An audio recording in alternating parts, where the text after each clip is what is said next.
Erkannt haben und sehr dynamisch dabei sind zu schauen, in welcher Art und В Weise. моем обращении к форуму я уже упомянула о том, что я около года нахожусь здесь, в Кыргызстане, работаю здесь послом, и я обратила внимание на то, что здесь, в Кыргызской республике, есть огромные возможности для развития возобновляемых источников энергии, такие широкие возможности для развития именно гидроэнергии.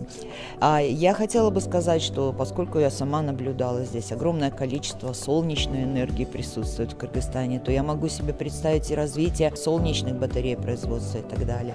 Кроме того, и об этом тоже упоминалось в презентации, развитие туризма сейчас, когда закладываются основы для его развития на будущее, очень важно с самого начала устраивать эту отрасль таким образом, чтобы там присутствовал именно элемент или компонент зеленой экономики.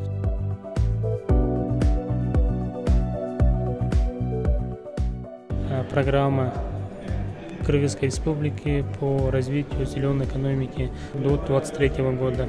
Там было представлено основные приоритетные направления, какие цели, какие задачи были заложены в данном документе.